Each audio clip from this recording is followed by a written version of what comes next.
everyone. So it's been about 4 days since I was working out here in the pouring rain, arranging pots in this area. So I can't believe how quickly some of the plants have started to grow. But in the meantime, in those 4 days, I went to the garden centre and I found a beautiful plant support to support the Ammi Majus that I was thinking of growing up the middle of the display here. So it's completely flat and it's Gothic shaped, and I thought, you know, that might be perfect for just in the middle here of this display, because I've got a video out where I arranged all these pots, but if you haven't seen it, I've tucked a plant called Ammi Majus. I'll put a picture up now.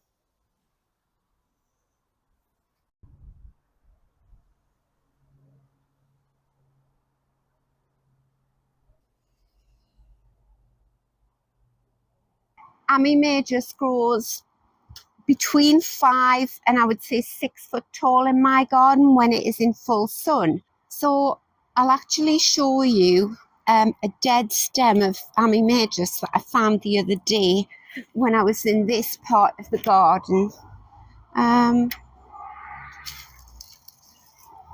There we go.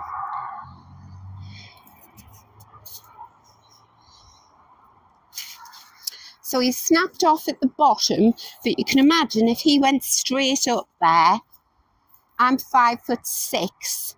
So yes, he would have been getting on for 6 foot tall, and that's the beautiful skeletal structure that's left.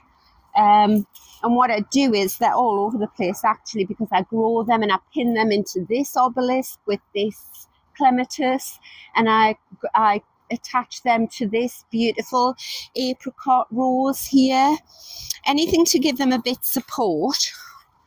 So what I did behind the crabapple tree is, that's them there. I've planted 2 Ammi Majus in there only 3 days ago now. I mean, that's amazing. They've grown already. And can you just see there?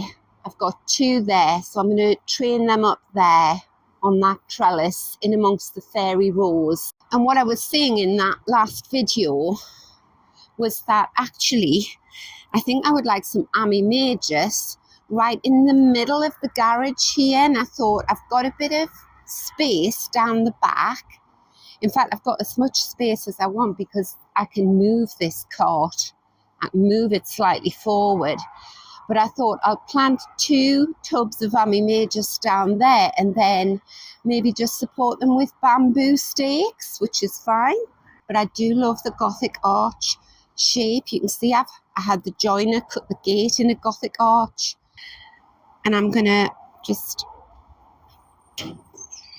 pop that there. Oh, you know, I love that. I think it needs to be a little bit more to the right. Right, so what I've found in my area where I keep all the old pots are these 2 troughs. Now they look like terracotta, but they're actually sort of a synthetic resin, so you can tell they don't really weigh that much. My idea is that they're going to go down behind this cart thing here. Take the old compost out, fill it up and plant Ammi Majus. I'll probably plant 2 Ammi Majus in there and 2 in this one. So the good thing about my garage door is that it's roller shutter, so it just goes straight up. It doesn't swing out, which means that I can carry this in through the side entrance, open the roller shutter door and work from the back of the display. I'm not going to have to move the whole display out the way to get to the back and screw this onto that cart.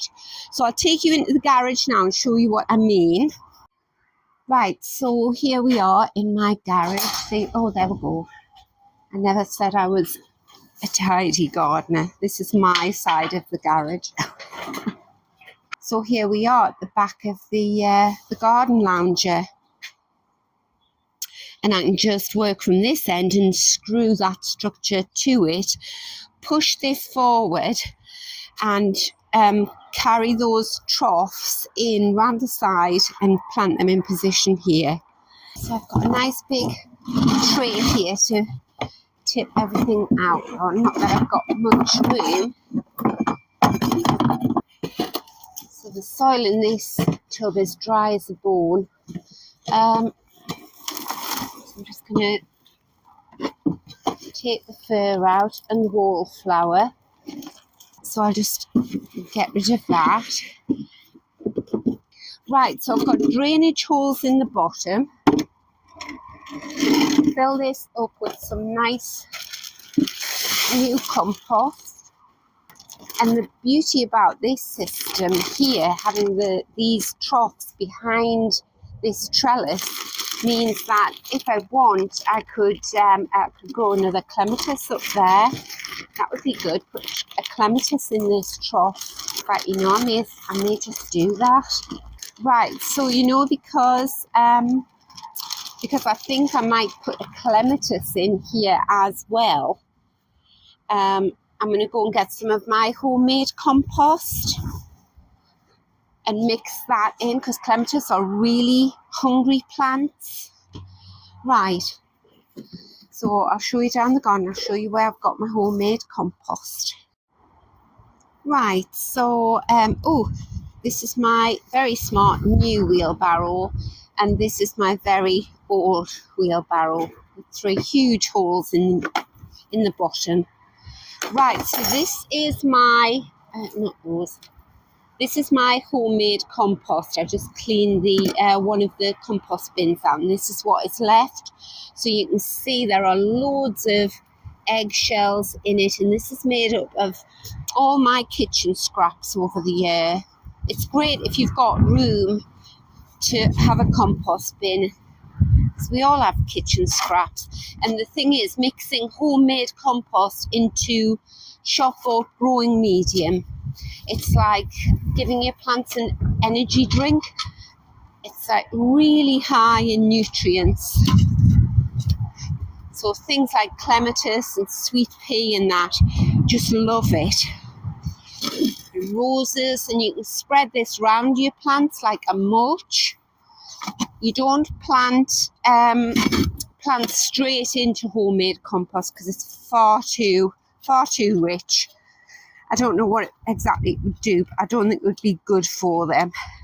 Any new viewers to the channel, very warm welcome, and you will get used to the wind and the noise of traffic in my garden. It's always windy in my garden. We're very exposed here. Right, and while we're around here, I'm going to take you to the cold frames and we'll get those Ammi Majus out. So these are my cold frames, and these are the Ammi Majus there and there.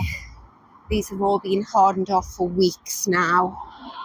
So actually, I think I'm just going to take some out of this one here. It's a bit awkward to get into this cold frame because I'm under 2 massive rhododendrons. But I wanted the cold frame, and I certainly wasn't going to get rid of the rhododendrons. So I just have to sort of bend over to get in. Right, look at them. Right, could I put 3 in each one? Would that be too much? I'll take that module there anyway. This is a handy mesh to keep the squirrels out or any other little rodents that might be after a tasty snack. And you can see it was really easy. It came with these brackets, and I've screwed them to the back of the garden lounger there. Mix this homemade compost in with this. Right, there we go. So this is a lovely little clematis, lovely and healthy, all ready to shoot away there. It's not early flowering, so you should be able to just go into here and get settled in well before he starts flowering. So just tip him out. Oh yeah, there's the clematis roots. Oh, lots of woodlice as well. Just tip these woodlice off. Always there.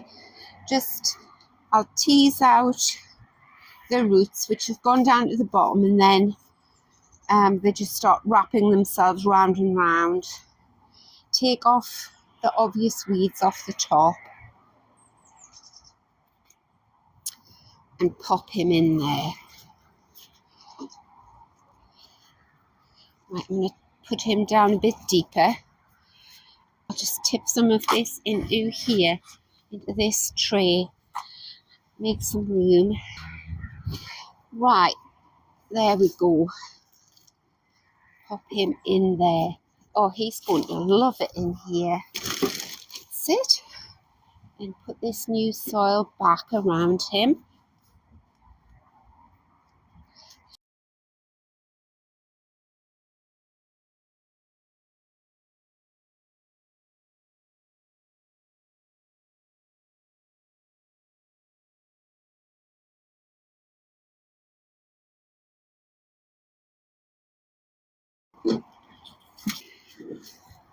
The soil right down at the base seems fine.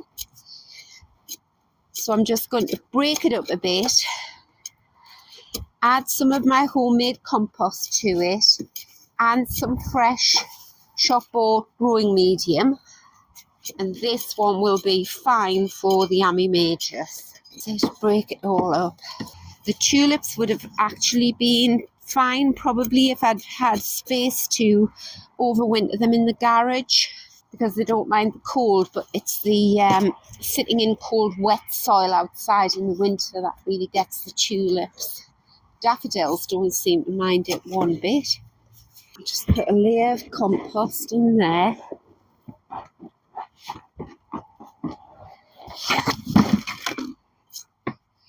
Mix it in. No matter how eco-friendly you are in the garden, there always seems to be a bit of plastic lurking in your soil. I think it must go into the compost bin with the kitchen scraps by mistake. Some new growing medium in. I just love this plant so much.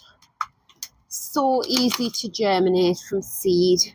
You get hundreds of them and just pack them around your garden. And what I find is that the more inaccessible the area is that you're planting them, the more naturalistic they look.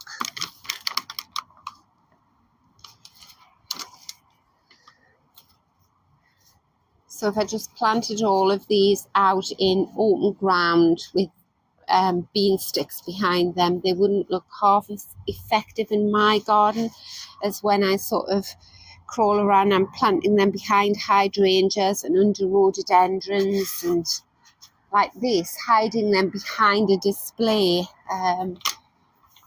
Right, I'll put him in there for the minute. And this is how floppy they are. You have to support them until their stems grow nice and big. Even then, you still need to pin them in. Right, so now, just before I'm going to put these into place now and then give them a good water. So there we go. That is the back of the cart there. I moved the cart forward about 10 inches, which is how deep these troughs are. Right, these might be a bit off centre, but I'm going to put this Ammi Majus over there because he will grow up that side of the trellis here. I'm going to move this along here so that the Clematis can grow up here, and this Ammi Majus and these two will spill through here and probably climb into that tree as well. So yes, it might look a bit off centre for the whole of the display, but you have to remember that I've actually got Ammi Majus which will come from this direction here up into the tree. So I shall keep my eye on him and make sure that he will grow towards the light and make sure that he's got plenty of support there. Clip him in. And then I really must get this garage space tidied up. There's just never enough time in the day, and when you do have time to go in the garden, you don't want to do boring things like clear the garage out, do you?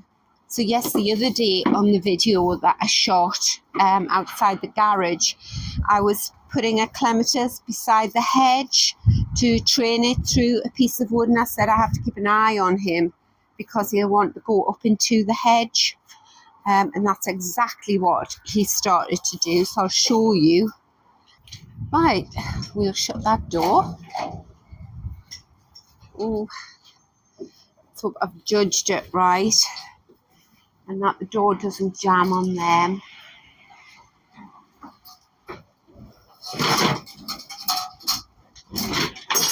Okay, so take that out of the way, but everything else looks fine. Right, so let's have a look. Oh yeah, that's brilliant. I should have watered them before I shut the door. I'll go back in and water them now. Anyway, what I was going to show you, so they are Ammi Majus in there to grow up here, but this clematis down here only pushed him into position the other day, and look where he's going. That was 4 days ago. He was nowhere near that big.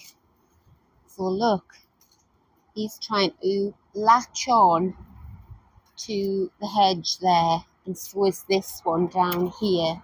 So I'm going to have to get them out before the little tendrils catch on, because I want him to come this way and go through this wood. And I was mentioning the other day that if a clematis puts its tendrils out and then can't find anything to latch onto, it will in fact stop growing.